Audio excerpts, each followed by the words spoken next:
Take a look at this headline. It's in the Wall Street Journal. Gen Z plumbers and construction workers are making blue collar cool. Perfect time to bring in Mike Rowe. He hosted Dirty Jobs. Mike, good morning to you. Is the blue collar stigma gone? It's getting there. Let me show you something. I was just talking to your producer. This is me on Fox News 10 years ago. All right. We launched a campaign called Make Work Cool Again. Yeah.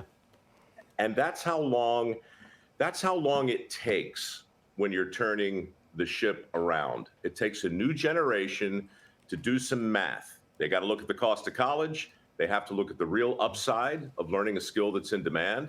And then they have to pull the trigger. I didn't think Gen Z was going to be the generation to do it, but they are. Good news. I'm going a little off kilter for this one. One Chick-fil-A location in Louisiana is hosting a summer camp for kids. It only costs $35 for the week. The children will learn things like customer service skills, how to take orders. Now, this is causing major controversy online. Some people are calling it child labor. Wait a minute. Mike, isn't it good to teach kids about work and interacting with people? Is there anything wrong with that? What did we think was going to happen when we took home ec and shop and basic financial literacy out of the public schools?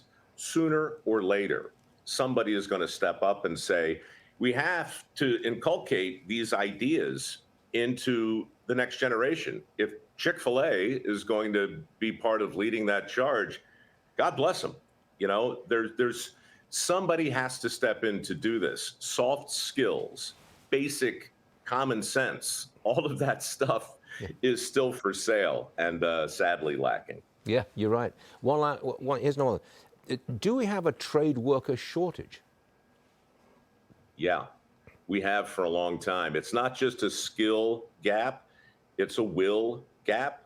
And what's great about that article in the Journal is that it taps into the enthusiasm. It's not just a matter of, oh, I'm going to go over here and do this job. These kids are chronicling a day on the job. And it's not a day at Google. It's not a day with aromatherapy and sushi. And they're pulling out hot water heaters. They're joyfully installing new toilets. They're running electricity. They're chronicling the reality of their job, and they're making it cool. And they're not only getting well paid to do the work in question, they're crushing it on social media. They're actually making work cool again. And that's just a big, big, big part of what needs to happen. Yeah, it's a wonderful thing.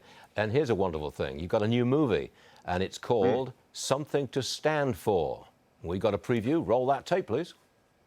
I thought I'd take a trip to our nation's capital, not too far from where I grew up, to reacquaint myself with the memorials and monuments built to honor the people in this film.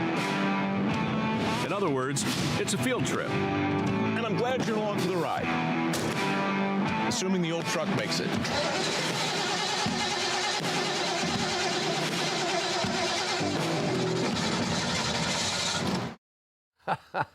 That was a very brief clip. Tell us more, please, Mike.